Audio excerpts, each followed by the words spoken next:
आंखों में काला सुरमा, कंधे पर काला गमछा, लंबे घने बाल, मुंह में चिलम से भरी सिगरेट, चेहरे पर डॉन वाला एटीट्यूड। आज भी उज्जैन, इंदौर और आसपास के इलाकों के एवरेज टीनेज बच्चा इस लुक का दीवाना है और इस लुक को अपनी पहचान बनाने वाला 20 से भी कम उम्र का गैंगस्टर दुर्लभ कश्यप का। वैसे तो दुर्लभ कश्यप अब इस दुनिया में नहीं रहा, पर आज भी उसके नाम से नादान बच्चों की गैंग चलती है। और इतना ही नहीं, लोग और दुनिया दुर्लभ को भूल ना जाए इसलिए आज भी दुर्लभ के नाम की रैलियां तक निकाल रहे हैं। दोस्तों, आज के इस वीडियो में हम हिंदुस्तान के सबसे कम उम्र वाले गैंगस्टर दुर्लभ कश्यप के बारे में जानेंगे। आगे बढ़ने से पहले अगर आप हमारे चैनल पर नए हैं तो चैनल को सब्सक्राइब जरूर करना। दुर्लभ का जन्म 8 नवंबर सन 2000 को मध्य प्रदेश के उज्जैन में हुआ था। पिता एक बिजनेसमैन और मां स्कूल टीचर थी। उसके पिता ने ही उसका नाम दुर्लभ रखा था। उनका मानना था कि बेटा बड़ा होकर कुछ दुर्लभ काम करेगा, कुछ हटकर करेगा, और हुआ भी कुछ ऐसा।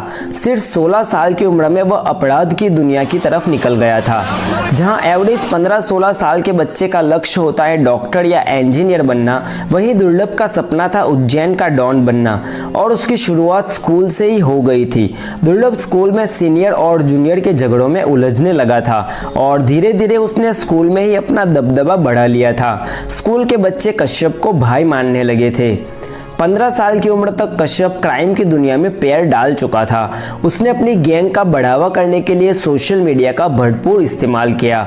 उसके फेसबुक पेज का बायो कुछ इस तरह था: कुख्यात बदमाश, हत्यारा, पीवर अपराधी, कोई सा भी कैसा भी विवाद करना हो तो मुझे संपर्क करें।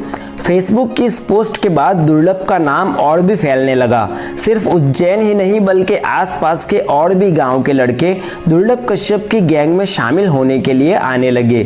कितने बच्चों ने तो अपने घर बार तक छोड़ दिए गैंग में शामिल होने के लिए। दुर्लभ के साथ अब एक बड़ी सी गैंग तैयार हो चुकी थी। ज्यादातर गैंग के मेंबर वैसे तो नाबालिग यानी 18 साल से कम उम्र वाले बच्चे थे। खुद दुर्लभ भी। उसकी गैंग के लड़के कश्यप के कहने पर कुछ भी करने को तैयार थे। गैंग का मुख्य काम था चोरी, फिरौती और जान से मारने की धमकी। 17 साल की उम्र तक उस पर पुलिस केस दर्ज होना शुरू हो गए थे। उज्जैन के अलग अलग थानों में उस पर करीब 9 से ज्यादा केस दर्ज हो गए थे, लेकिन दुर्लभ अभी तक पुलिस की पहुंच से दूर ही था। 8 अक्टूबर 2018 दुर्लभ कश्यप और उसकी गैंग पिछले कुछ दिनों से बेखौफ गुंडागर्दी करते फिर रहे थे। 4 दिन में 3 बार हवाई फायरिंग और 2 लोगों पर जानलेवा हमला हो चुका था। 8 अक्टूबर के दिन उज्जैन के अवंतीपुरा इलाके में हवाई फायरिंग की, गाड़ियों के कांच तोड़े गए। जब एक युवक ने इन्हें रोकने की कोशिश की तो उस पर जानलेवा हमला किया गया। अगले दिन अखबार में जब उनके गुंडागर्दी की खबरें छपी तो अखबारों के कटिंग के साथ गैंग के 4 लड़कों ने फेसबुक पर पोस्ट किया जैसे कोई बड़ा शेर मार लिया हो। उज्जैन पुलिस भी अब हरकत में आ गई। उज्जैन के एसपी सचिन अतुलकर अपनी टीम के साथ मिलकर 27 अक्टूबर 2018 को दुर्लभ कश्यप और उसकी गैंग के 23 मेंबर्स को एक साथ पकड़ लिया। पुलिस ने जब दुर्लभ को पकड़ा तब उसके पास से पुलिस को 5 पिस्तौल, 2 देसी कट्टे, दर्जन भर चाकू और एक तलवार मिली। पहली बार दुर्लभ कश्यप गिरफ्तार हुआ और उस वक्त उसकी उम्र 17 साल, 11 महीने और 20 दिन थी। मतलब 18 साल का होने में अभी 10 दिन बचे थे। नाबालिग होने की वजह से उसे बाल सुधार गृह भेज दिया गया। पकड़े जाने पर भी उसे किसी प्रकार का गम या अफसोस नहीं था। देख सकते हो आप, 10 दिन के बाद जब वो 18 साल का हुआ तो उसे जेल भेज दिया गया। जेल में एसपी सचिन अतुलकर ने दुर्लभ को साफ शब्दों में कहा था कि जब तक तू जेल में है तब तक सुरक्षित है। जेल से बाहर गया तो कोई ना कोई तुझे मार देगा। छोटी सी उम्र में तूने बहुत दुश्मनी पाल ली है। कहीं ना कहीं दुर्लभ भी इस बात को अच्छे से जानता था, तभी उसका जुर्म जमानत के काबिल यानी बेलेबल ऑफेंस होने के बावजूद किसी ने दुर्लभ की जमानत नहीं करवाई। वो जेल में ही रहा। 4-5 महीने के बाद जब देश में कोविड की वजह से लॉकडाउन हुआ तो जेल प्रशासन को भी कोविड नॉर्म्स का पालन करने का वक्त आया। उस वक्त जेल प्रशासन ने बेलेबल ऑफेंस वाले अपराधियों को बेल पर रिहा करना शुरू किया। इसमें दुर्लभ को भी जमानत मिल गई और वो जेल से बाहर आकर इंदौर में रहने लगा। जब लॉकडाउन खुला तो वो अपनी मां के पास उज्जैन चला गया। 6 सितंबर 2020 कोरोना का कहर कुछ धीमा हो रहा था। लॉकडाउन हटा तो था पर नाइट रिस्ट्रिक्शंस अभी भी थे। पर कुछ लोगों को शायद ये सब चीजें समझ में नहीं आती। उस दिन रात को दुर्लभ की माँ ने उसके और उसके दोस्तों के लिए दाल बाटी बनाई थी। सबने मिलकर दाल बाटी खाई, जिसके बाद दुर्लभ और उसके 4 दोस्त चाय और सिगरेट पीने के लिए निकले। रात के करीब 1:30 बजे थे। उसी वक्त चाय की टपरी पर शाहनवाज खान भी अपने दोस्तों के साथ चाय पीने आया था। शायद दोनों में कुछ पुरानी दुश्मनी भी थी। दोनों के बीच कुछ कहासुनी होने लगी। दोनों झगड़े पर उतर आए। दुर्लभ के साथ 4 दोस्त थे, जबकि शाहनवाज के साथियों की संख्या कुछ ज्यादा थी।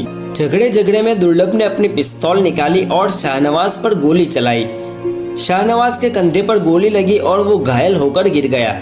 बस अब क्या था, शाहनवाज के सभी साथी मिलकर दुर्लभ पर चाकू से हमला कर दिया।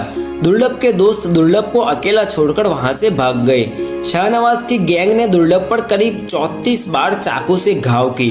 चाय की टपरी वाला भी शायद दुर्लभ से परेशान था। वो भी वहां खड़ा चिल्ला रहा था, शादाब भाई इसे खत्म कर दो, इसे जिंदा मत छोड़ना। 34 घाव खाने के बाद दुर्लभ वही गिर गया। अभी तो 20 साल का भी नहीं हुआ था। वैसे तो फेसबुक और सोशल मीडिया के जरिए उसने अपने कई दोस्त और मेंबर्स बनाए थे, लेकिन मौत के वक्त उसमें से कोई हाजिर नहीं था। जिस माँ ने शायद कुछ ही घंटे पहले उसने अपने हाथों से दाल बाटी बनाकर खिलाई थी, उसे उसके बेटे की डेड बॉडी की शनाख्त करने बुलाया गया। क्या बीती होगी उस माँ पर। दुर्लभ की मौत की खबर पूरे उज्जैन में आग की तरह फैल गई। अगले दिन उसकी अंतिम यात्रा में कई सारे लोग जमा हो गए, जिसमें से ज्यादातर लोग उसी की उम्र के नए जवान हुए बच्चे ही थे। जिसे एक दिन उज्जैन का डॉन बनना था, वो जवान होने से पहले ही मारा गया था। किसी ने सही कहा है, जुर्म की दुनिया में कोई उम्र नहीं होती। दुर्लभ के मरने के कुछ 7 महीने के बाद उसकी माँ भी मर गई। दुर्लभ के पिता ने मीडिया के सामने आकर बताया कि वो नहीं चाहते जिस रास्ते उनका बेटा गया उस रास्ते कभी भी कोई भी नौजवान जाए। वैसे तो मरने के बाद भी दुर्लभ को बहुत नाम मिला। फेसबुक और सोशल मीडिया की सभी साइट्स पर उसके फैन क्लब बनने लगे और लोग उसे मिस करते हुए गाने तक बनाने लगे। दुर्लभ के नाम को लेकर आज भी उज्जैन और आसपास के बच्चे इमोशनल रहते हैं। चाहे कुछ भी हो, दुर्लभ का चुना हुआ रास्ता सही नहीं था और कोई भी उस रास्ते पर चलकर आज तक सफल नहीं हुआ। दुर्लभ की कहानी जानने के बाद मैं आज की इस जनरेशन को सिर्फ एक बात कहना चाहता हूँ, सोशल मीडिया पर जो दिखता है उसके बहकावे में ना आए। अपना रास्ता सही चुने और सही रास्ते पर चले। दोस्तों, अगर आपको इस वीडियो पसंद आई हो तो वीडियो को लाइक करें, कमेंट करें और हमारे चैनल को सब्सक्राइब